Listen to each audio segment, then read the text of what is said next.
Good afternoon, dear students.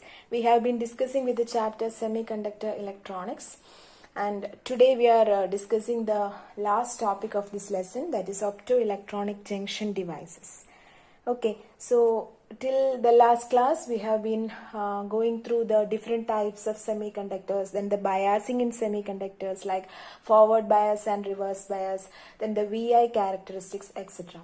So hope you all know the concepts clearly, and if you have any doubt, please go through the video lessons once again. Okay, and today we are moving to the topic called optoelectronic junction devices. Optoelectronic junction devices.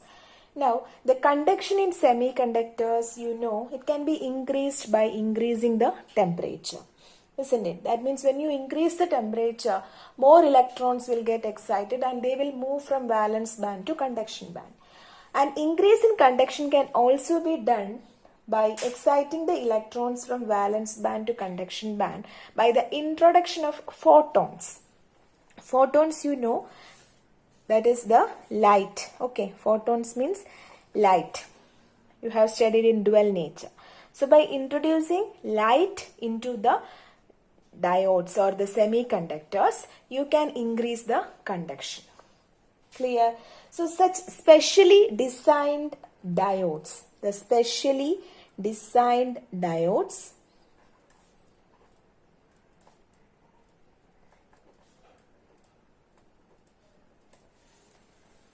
which are light sensitive, specially designed diodes which are light sensitive and conduct with the introduction of photons.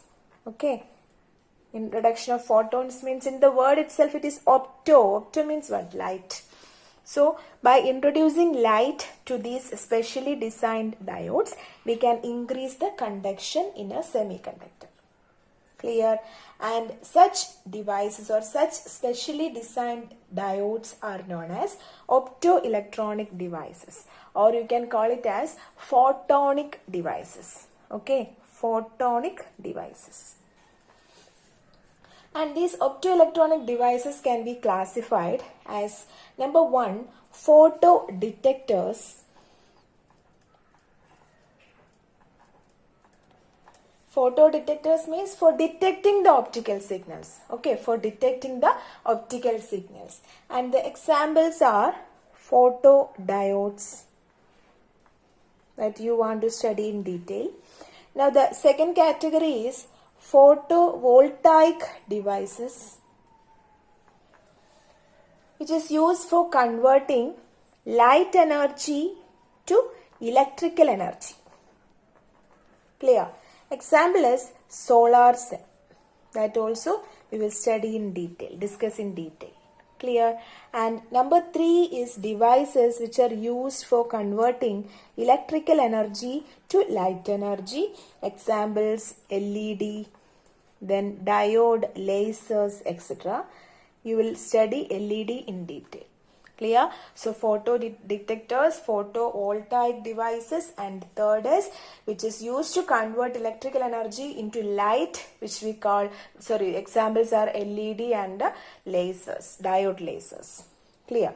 So each one we will discuss in detail. First we will move to the photodetectors, that is photodiodes. So what are photodiodes? Photodiodes means the devices which convert light energy to electrical energy. Okay, devices which convert light energy to electrical energy. It come under the category of photodetectors. Photo means what? Light. So detection is happening there. That means it is able to detect the light signals or the optical signals. That is what done by photodiode. Clear? Now, this photodiode works under reverse bias. So this is the first point. Second point is it works under reverse bias condition. You have studied two types of biasing, forward as well as reverse. So this photodiodes works under reverse bias conditions. That means positive is connected to the N side and negative is connected to the P side. Clear for you. Now, the third case is the symbol for photodiode, which is given like this. This is the symbol for photodiode. Okay. It's light in the form of photons. This is the P region and this is the N region. Clear? Now this photodiode is a semiconductor diode. It is a special type of semiconductor or junction diode, or you can call it as a PN junction diode. So special type of PN junction diode. Okay. Special type of PN junction diode. Clear? And it is used for detecting the optical signals. Now, this is made with the help of a photosensitive material. This is made from a photosensitive material.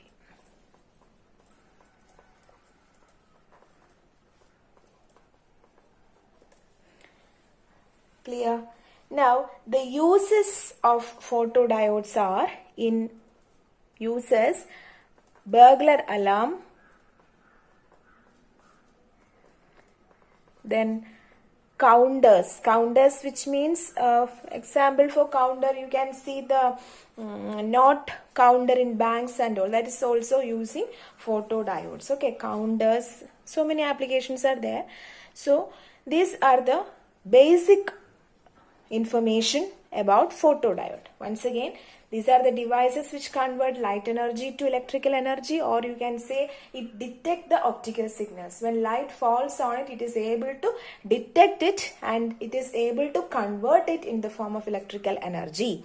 That is, it works under reverse bias. Then it is a special type of PN junction diode.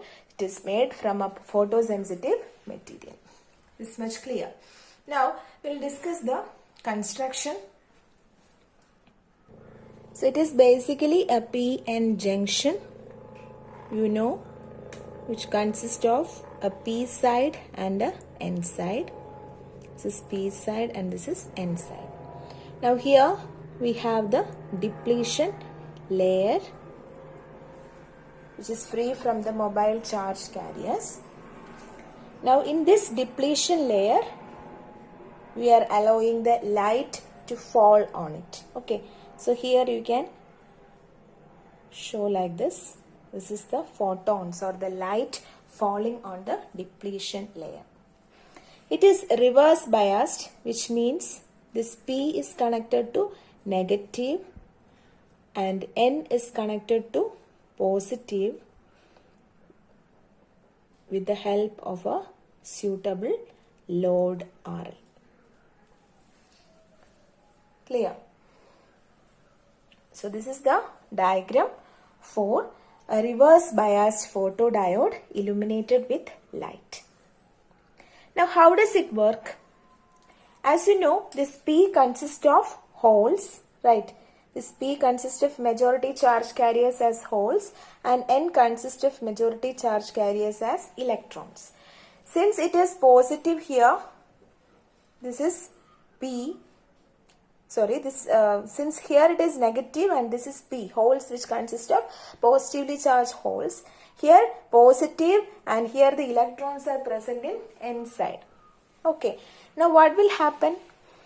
When this photodiode is illuminated with light, or we can call it as photons, this photons has an energy because each photon is having a frequency, so it possesses energy which is equal to h nu, isn't it?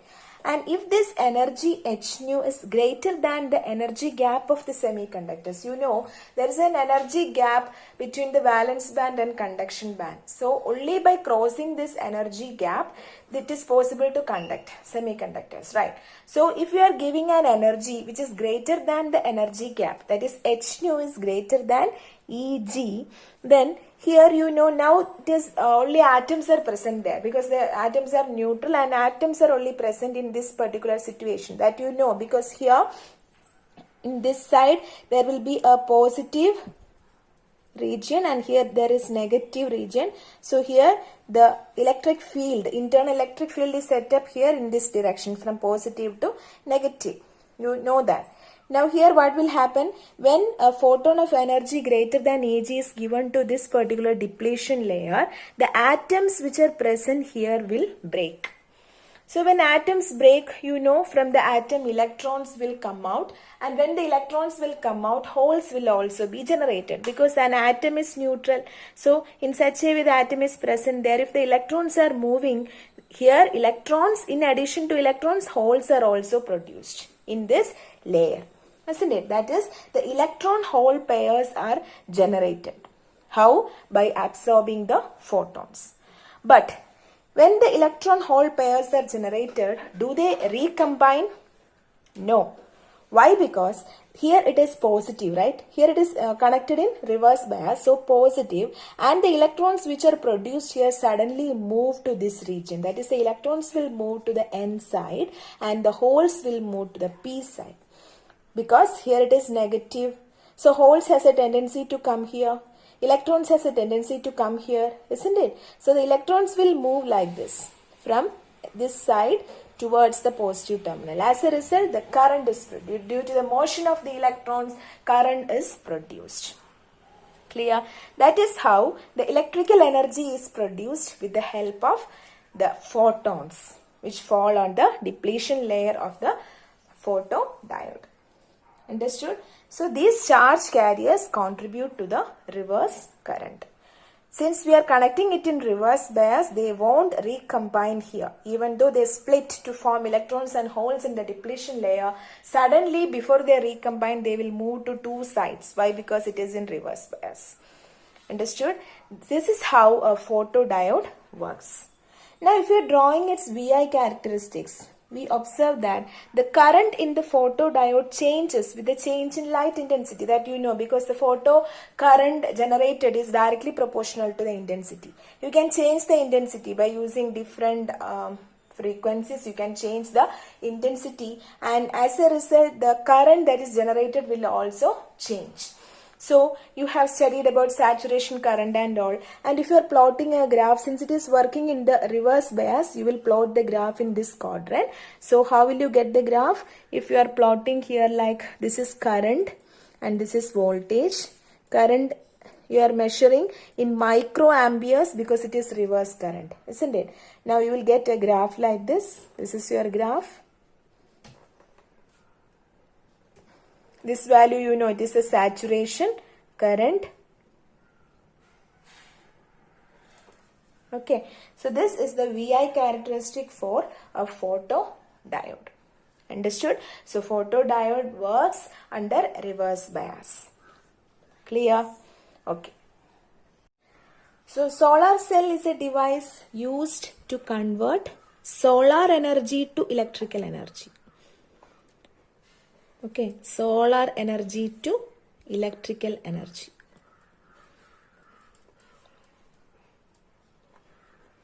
That is called solar cell. Now on what principle does it work? Actually, this solar cell do not need any external bias. That means reverse bias, forward bias, nothing is needed. Okay, no external bias is applied. That is the first point. No external bias is applied. Bias means voltage, providing external voltage, okay, is applied.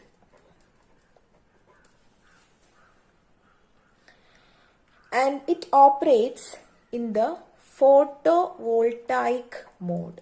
Already we have said this. What is this photovoltaic? Photovoltaic mode means here, because of the light or because of the photons, voltage generation is happening. Okay, we have studied photocurrent. Similarly, photovoltaic means voltage generation because of the bombardment of photons, that is light in the visible range. Clear? Photovoltaic mode. Now here we have to study the structure clearly. That is the construction of the solar cell. It's a very important question, and then we will move to the working. Okay. So first we will discuss the structure of solar cell. So when you explain the construction of a solar cell, first we need a very thick p-type semiconductor. Okay, very thick layer of p-type semiconductor over which we are placing a thin layer of n-type. Understood? Very thick layer of p-type semiconductor over which we are placing a thin layer of n-type semiconductor by some means. Okay, simply not placing there, by some means we are diffusing both p and n-type. So here the p-type is thick and n-type is thin. Clear? By diffusing we will do this process. Then a thin metal finger type electrode. Thin metal finger type electrode is mounted over the N region. That is, first I will draw the diagram, then it will be clear for you. So first we have a p-type semiconductor, this portion. Okay, this is very thick portion. Then over that we are placing a thin layer of n-type semiconductor. Clear? Now on the top of this n-type we are placing a thin metal finger type electrode. That means like this. Okay, like this you will place a finger type electrode. Like this we can draw. Will look like fingers.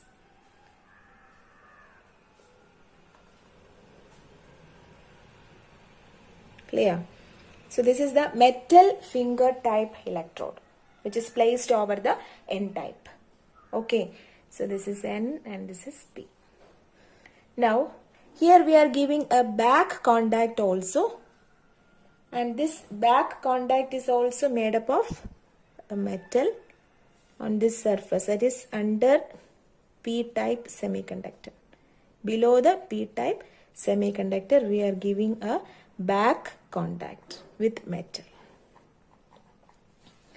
Clear? So this is also a p-n junction in which the p-type semiconductor is made thick and n-type is thin. So this thin layer of n-type is diffused with thick layer of p-type.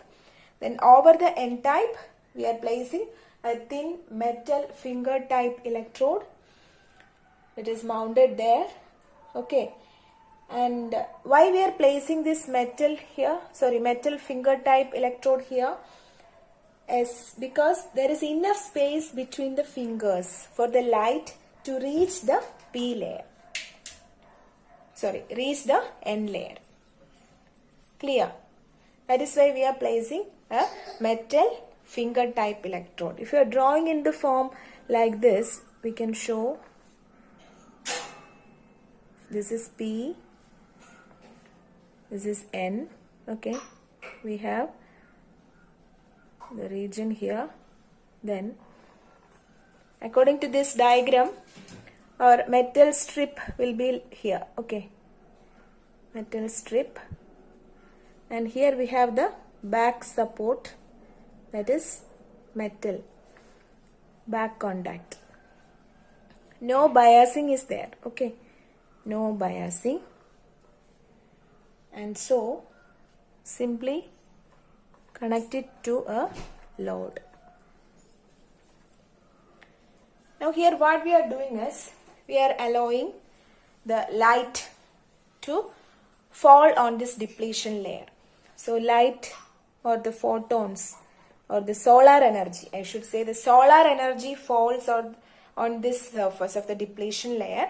As I told, this P consists of holes and N consists of electrons. But this depletion layer is free from the charge carriers. It consists of neutral atoms. So when the light falls on this surface, it will absorb energy, and finally what will happen is the atoms will break. Electrons will come out from the atom. As a result, holes are produced. But as soon as the electrons coming out from the atom, you can see here metal finger electrodes are placed. Isn't it? Finger type electrodes made up of metal are placed. So the electrons will suddenly move towards this side and they will start to flow. As a result of the flow of electrons, current is produced. Understood? Here no biasing is there. No biasing is there. So this will continue like this. Okay. As the electrons are moving in this circuit, the current direction of current will be like this. Clear for you? So once again, when photons of light or the solar energy falls at the junction, electron hole pairs are generated near the junction and they move in opposite directions. Okay, they will be collected at the two sides of the junction, giving rise to a photovoltage. That is, here it will be positive and here it will be negative as electrons are accumulated here. So between the top and bottom of the metal electrodes. That means these two metal electrodes having two charges here. That's here it is positive because holes will move to this side and electrons will move to this side. Understood? So once again, when light falls on the junction, electron hole pairs are generated and they move in opposite direction because the atom break and the electrons will move in one direction, holes in one direction. As you know, there is no bias here, but an internal electric field is there. So because of this field, electrons will move to this direction. As soon as it move, it will be contact with this metal finger type electrode and it will start to move. Clear for you? So there is a photovoltage created here with positive and negative on both sides, and here we have a load. And if you are not connecting this load, we will call it as open circuit voltage. That means here, if no load is connected, the electron and hole are collected on two sides of the junction, giving rise to photovoltage. Okay. And if the load is connected there, what will happen? Yes, it can be called as a current. Okay, that we call as the short circuit current. That means by using a load, we are short circuiting here. So by this short circuiting, what will happen is there will be a small current produced here. Understood? So that is the working of solar current. And here the VI characteristic can be drawn like this. That is, this is the current and this is the voltage. Okay. First, when it is in open circuit, that means if there is no load here, this is open circuit. So current 0, voltage also 0. Okay, this we call as the open circuit voltage. Open circuit voltage. Clear? That means only by the accumulation of positive and negative charges, a voltage, a junction voltage or a photovoltage is created. That is what we call as the open circuit. Now, if you are applying this load here, that is known as the short circuit. That is the current. By this value, the current will increase, and in this way we can connect. Okay, and this is the short circuit current. ISC, short circuit current. Clear? So this graph is also important. Clear for you? Why we drawn this value in the fourth quadrant? Is why? Because it is drawn here because a solar cell does not draw current, isn't it? It supplies the same to the load only. It does not draw current from anywhere. It supplies to the load. That's why we are drawing in the fourth quadrant, or you can say like the flow of photocurrent is always from N side to P side, and the junction voltage decreases with the increase in photocurrent. In that way also you can see. Okay, that is the flow of photocurrent is from N side to P side. Flow of photocurrent is from N side to P side. The flow of photocurrent is from P side to N side, and the junction voltage decreases with the increase in photocurrent.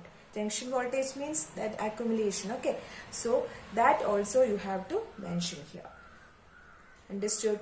That's all about solar cell. Now we have one more optoelectronic device, that is LED. We will move to that. Light emitting diode or LED are special type of diodes, PN junction diodes again, which works under forward bias. Okay, and what is the purpose of an LED? LED will convert electrical energy to light energy. Electrical energy is converted to light energy. Okay, that is what done by LED.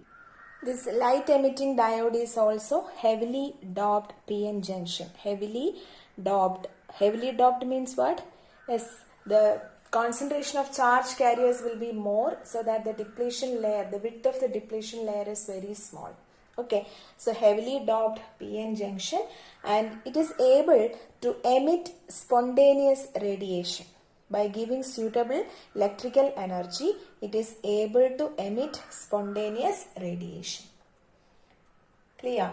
That is, we have studied valence band and conduction band.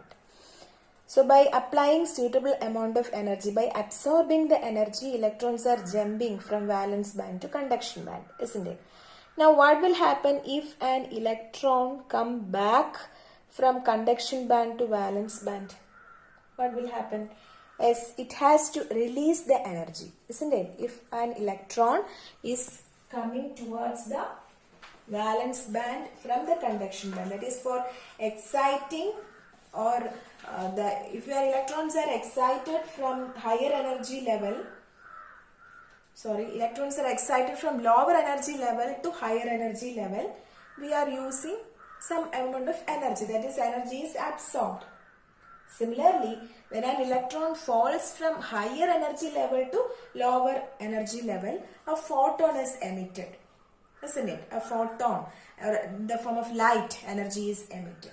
That is the mechanism that we are using here in the case of light emitting diodes.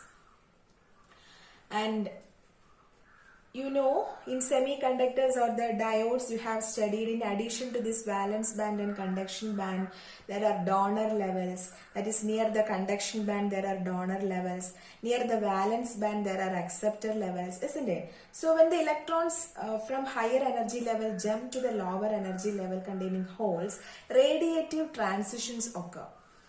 Radiative, that means radiations, transition of radiations occur, and that is the mechanism used in light emitting diode.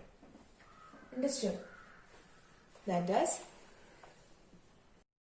when a conduction electron makes a transition to valence band to fill a hole in the PN junction, the extra energy that it should release, right? If it is absorbing energy and moving from valence band to conduction band, it should release energy when it jumps from conduction band to valence band. That extra energy is in the form of photons, which lies in the visible range. Okay. Now LED are made of semiconductor materials like gallium arsenide. Gallium, in the first class we have discussed the compound semiconductors, gallium arsenide, then indium phosphide, etc. These materials are used in making LEDs. Okay, and they are used in electronic gadgets as indicator lights and so on. Also, this LED has so many advantages over other incandescent lamps. That is also a very good question. What are the advantages of LEDs over incandescent, that is conventionally used incandescent lamps? That is, first one is it require low operational voltage and less power. Okay, it require low operational voltage and less power. Number 2 is it require no heating and it operate quickly. Okay, third one, it operates quickly. You can note down the points. Then it have longer life. LEDs have longer life. Clear for you? So it find extensive use in remote controls, then burglar alarm, then optical communication and so on. So many uses are there for LEDs also. So this is all about light emitting diode. Simply just understand the working of forward bias. So similar to that only it is happening, and in this particular LED, you know, that is when electrons jumps from a higher level to lower level, it will release energy which is in the form of photons or light energy, and this light is actually produced by the light emitting diode. Clear for you? Actually, the photons generated at the junction are emitted in all directions, but only a fraction of these photons can emerge from the surface to reach the eye of an observer. Okay, and uses are in burglar alarm, calculators, then digital watch, switchboard. So many uses are there for LEDs, as you know. So many uses are there for various applications are there for LEDs. Okay, so that's all about the optoelectronic devices. So by today we are coming to the end of the chapter semiconductor electronics. In the next class we will move to the new chapter. Okay, so thank you all.